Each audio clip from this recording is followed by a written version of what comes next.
Hi guys, this is Nate Turner here again. This is my week 5 video response. Watched a short video and it was about um, parents, their student athletes, and the court system, and how parents like to utilize the court system to kind of manipulate or twist the arms of coaches and sway them to reach a favorable position in the benefit of their child. So I took a few notes here, and one of the questions, just to talk about the video really fast. Um, there was a part in there about the basketball young man who was 16 years old, who had some professional basketball lineage. I think his uncles or cousins had played at the highest level, maybe in the NBA, and one of his cousins or his brother even played in college at the Division I level. And his dad felt he was the better of the three individuals. So naturally, his dad felt like he should have been a starter, or gotten some considerable consideration for his high school basketball team. And that's not necessarily always the case. He quoted, or he suggested, that the coach maybe was biased or partial towards certain players, golf buddies of the coach, or nepotism, or step sister's cousin's uncle, or something along those lines. And that might be true. I won't sit here and say that doesn't happen, but I will say that I don't think all the variables were taken into place. There's a lot of moving parts when it comes to why this kid is not playing, and why this kid with lesser talent is taking the court over a kid with more talent. And as a coach, that's happened to me several times. I much rather have a kid that knows all the plays, knows how to run our system the right way, not just on the field or on the court, but in the classroom with character, and his attitude may keep him off the field or off the court. He may not have done the things that we've asked him to do. So that has nothing to do with a hovering parent, a helicopter parent, so to speak, that really doesn't know the intricacies of how we develop a program and what we expect from coaches. What we expect as coaches from student athletes on a day in, day out basis is bigger, and it's more involved than just Saturday nights or Wednesday nights or Thursday nights or Friday nights, or whenever you guys take the field or the court and get out there in front of your parents and your friends. And why is my kid not playing? So it's a lot that goes into it. And so without taking the side of the parent, and without not understanding the coach, I don't know. There's always three sides to every story. There's his side, their side, and the actual truth. So, and then there was a scene with the baseball player, and this was interesting because they mentioned that his dad was a doctor. So you would assume that the father would have processed the situation a lot better, a lot more thorough, and maybe had the resources to get some more adequate information on his son, in terms of his development.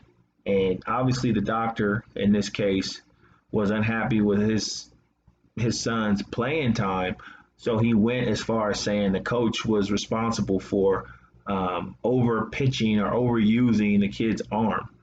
And this happens in baseball, where most pitchers are on a pitch count and they can't be overused because they can result in injuries. And I'm not sure what type of doctor it was, but he was at the time. But I'm sure it sounds like he was some type of a physical doctor, dealing with the body parts or whatnot. And so maybe he wanted to use his professional expertise to say, yeah, I'm a doctor, and this just seems like, he overused my son. And the fact that he overused my son, he threw his arm out, and so he doesn't have the velocity, he doesn't have the strength, he can't perform, or whatever the case may be.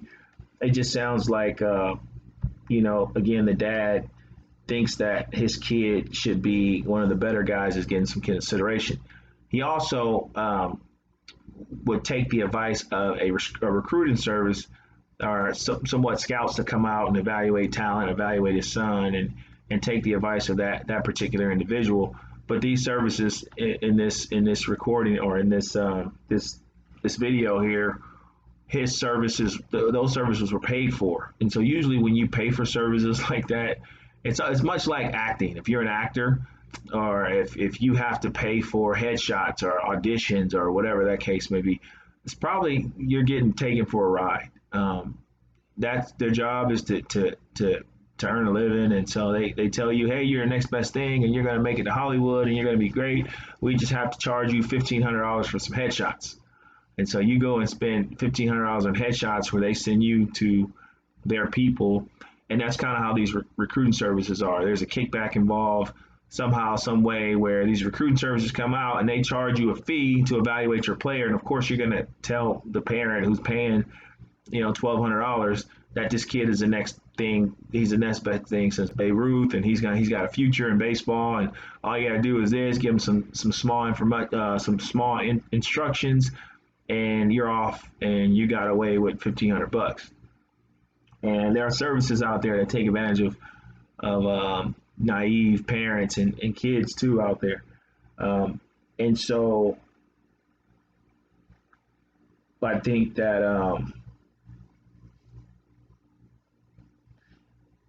that the key points that was from the video.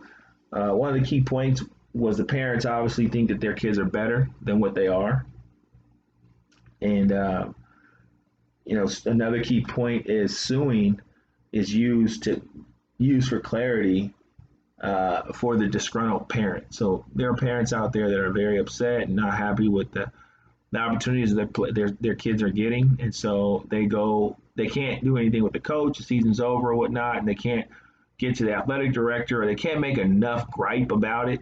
So they went as far as suing. And I think that the law is designed that way to where everyone has an opinion and everyone needs to be heard. But in this thing here, it says something about it's frivolous, and the courts see it that way, and it takes advantage of stashed judicial resources, and some of those things, and fame and money drives these allegations, drive these lawsuits. So, most parents want their kid to go grow up and be better than they were, right? These doctors and these almost ball players that maybe didn't make it, they want their kids to grow up and be better than they are. And if that doesn't happen, it's got to be somebody else's fault.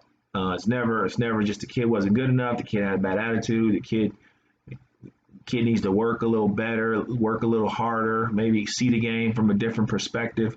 All those components, or maybe it'll just never happen. Maybe the kid will just learn the game from a different point of view and start coaching. Maybe the athletic side is just not there, and that happens, and that's a harsh reality for some parents. So what changes to my approach as a coach? What I make, knowing that there are parents out there like that, one of the changes that I've already made is the way you talk to kids, the way you address the kids and their feelings and their personal attitude about where we see kids. And you'll never, as a coach, you'll never make every kid on your team happy unless you coach tennis or golf or something like that. Where if you coach baseball or basketball, there's multiple guys or girls, and there's only one ball, or one ball to go around, or one opportunity for one star or two stars, or maybe, and you're not in that first top 2 or 3 considerations, then obviously you're not going to be happy. So I changed my approach and trying to see if I can get the kids to buy into them finding something else, not just being a star or contributing in some way, but contributing in other ways. Can you be a better teammate? Can you be a better person in the locker room?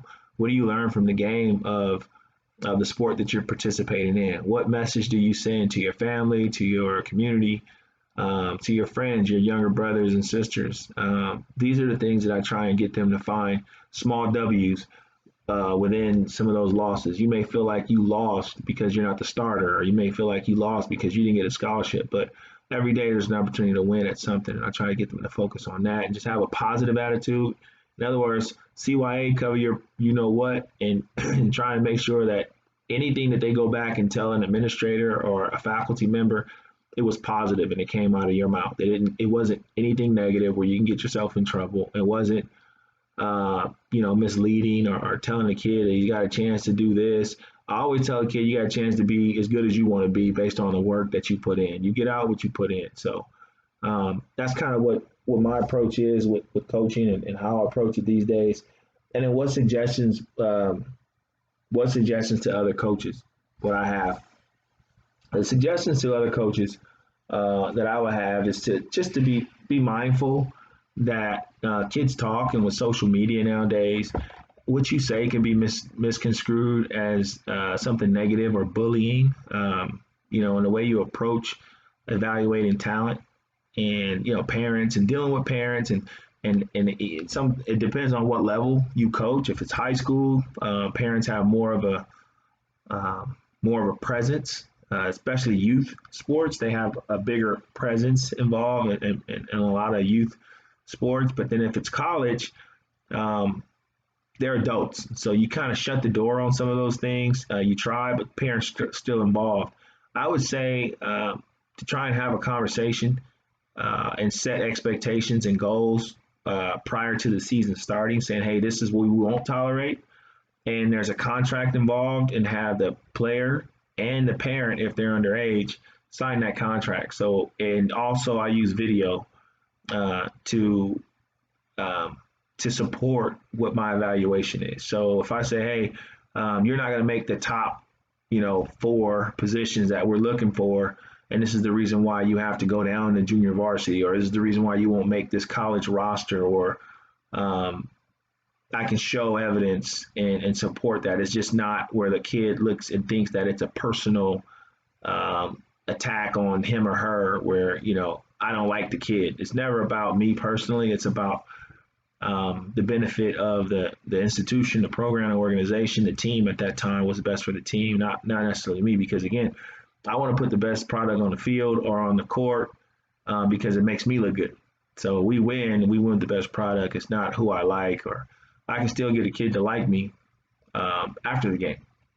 We can go watch the game or have ice cream or whatever. Personalities are personalities, but I think when you try and use the opportunity to play in a game to get a kid to like you, you're probably doing this for the wrong reason. I think that you have to have tough love. You have to teach lessons and learn, and you also learn in the process. So it's just not about playing, and participating. It's about the lessons that you learn. So hopefully that worked for you guys. Hopefully I covered enough information in this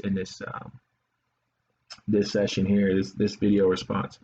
Look forward to seeing the rest of you guys' response. All right, bye.